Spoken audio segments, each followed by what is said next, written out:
السلام عليكم. انا محمد نشأت. النهارده عندنا في VTV هنقدم حلقه غريبه شويه وجديده جدا على الناس اللي بتحاول تعمل حاجات كده من تحت لتحت في القوات المسلحه المصريه.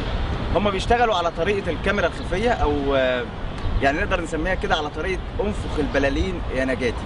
ازاي يقعدوا يدوا حاجات صغيره ويقولوا احنا مالناش دعوه بالجيش المصري، وبعدين عشان هي كاميرا خفيه وانفخ البلالين يعني ما تيجوا نشوف. انا مشيت المكير، مفيش مكير النهارده، مفيش مكير، انا المكير. وادي استباحه قطع عيش على الصبح. ومفيش ستايلست، خدت هدومي من بق الكلب. يا ترى دي دعايه لمحلات بق الكلب؟ وعلى راي استاذنا الكبير وحيد سيف،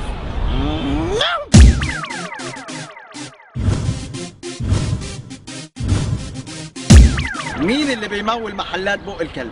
عشان خاطر انا مش جاي على عريس.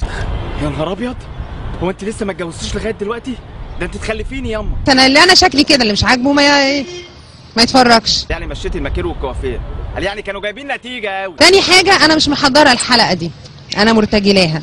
فيما يخص بقى قصه ان حضرتك جايه النهارده مش محضره ومرتجله وجايه بطبيعتك، يا جماعه كفايه بقى انفاق وكفايه كدب قوي قوي على الناس. يعني اولا حضرتك واخده اوردر، عارفه ان عندك تصوير، جايه النهارده تتكلمي عن موضوع محدد، ما قابلتيش الكاميرا بالصدفه في الشارع وانت تايهه مثلا ماشيه فلقيتي كاميرا فقلت انا هقول. لا، حضرتك محضره كويس قوي وعندك اوردر ونازله شغلك ونازله تشتغلي. فقص ان انا بقى يعني الطبيعيه الشديده دي، لا ده ما ينفعش. حضرتك محضره كويس قوي، عارفه هتقولي كويس قوي ايه اللي هتقوليه بالظبط، عارفه هتهاجمي مين وتتكلمي مين. كونك بقى مش محضره سكريبت مثلا او مش محضره ورق تتكلمي فيه، فدي مشكلتك وده مش صح اصلا. ما هو اصل انت مش قاعده مع ابوكي على المصطبه في قعده انس، انت هنا مش قناه بابا فاتحها لك او ماما جايباها لك من فلوسها الخاصه علشان تطلعي تقولي فيها اللي انت عايزاه.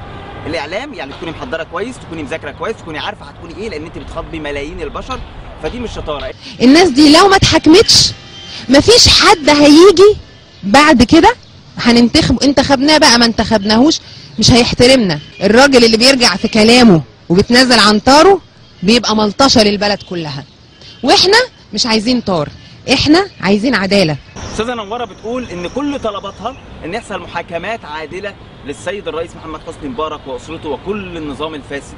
اوكي، انت عايزه محاكمات عادله، وقالت انا لا عايزه محاكمات عسكريه ولا عايزه محاكمات ثوريه ولا عايزه محاكمه شعب، كل اللي طالبينه محاكمات عادله. لا يا استاذه، انت مش عايزه كده، انت بتقولي كده بس عشان تسخني الناس، انما انت عايزه تصدري حكم، لان اوريدي الناس دي كلها بتتحاكم واوريدي الناس دي كلها بتتحاسب، والسيد الرئيس واخد 15 يوم في 15 يوم، كل النظام السابق في السجن. انت مش عايزه كده، انت عايزه انت اللي تصدري الحكم. وبعدين انا عايز افهم حاجه، هي عادله ازاي؟ يعني منين بتطالبي انها تبقى عادله ومنين بتطالبي انها تبقى بسرعه؟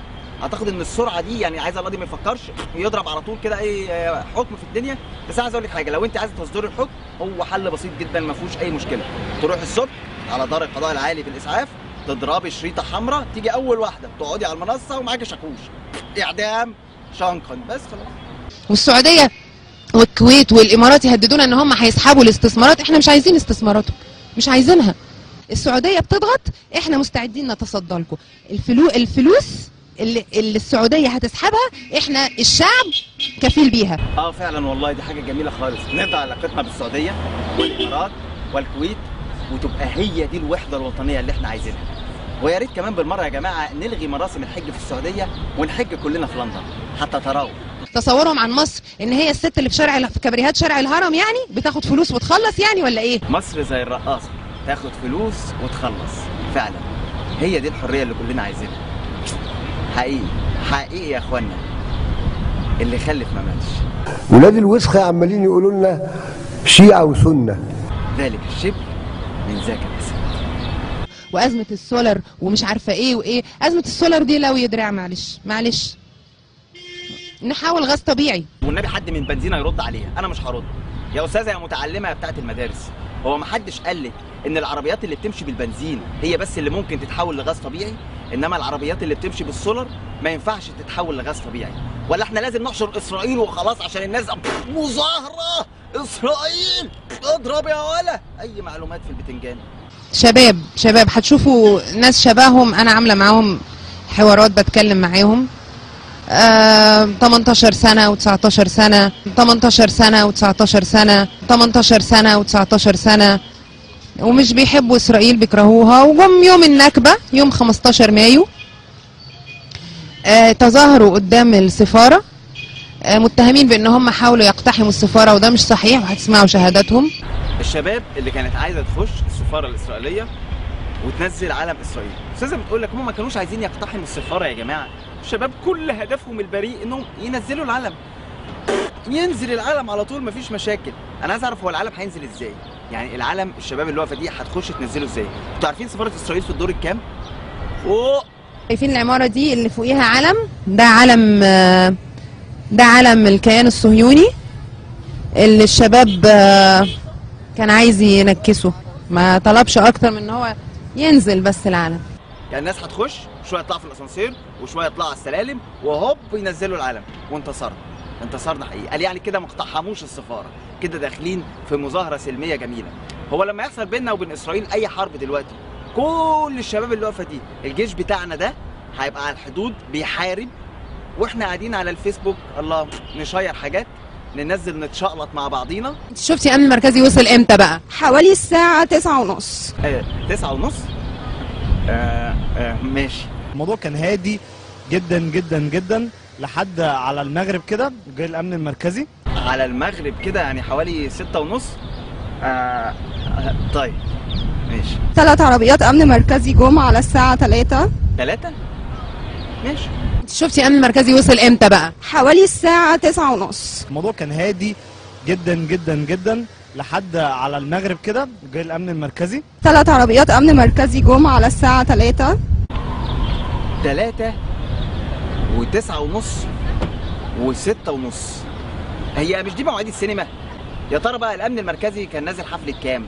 حوالي الساعة 9:30. ده على المغرب كده جم على الساعة 3. 9:30. المغرب كده الساعة 3. 9. المغرب كده الساعة 3. 9:30. المغرب كده 9:30. 3. المغرب كده 9:30. وسؤال حلقتنا النهارده، يا ترى الامن المركزي جه الساعة كام؟ 3 ولا 9:30 ولا على المغرب كده يعني حوالي 6:30؟ اللي يعرف إجابة سؤال حلقتنا النهارده يتصل بالأستاذة نورة نجم ويقول لها كده عيب كده عيب. هل عندك فكرة ال 186 دول اتقبض عليهم ازاي؟ يعني اللي اعرفه من طارق شلبي اللي كان بيكتبه ان بعد الحظر الجيش اتدخل وبدأ يقبض على الناس. كتر ألف خيرك يا عم الحاج.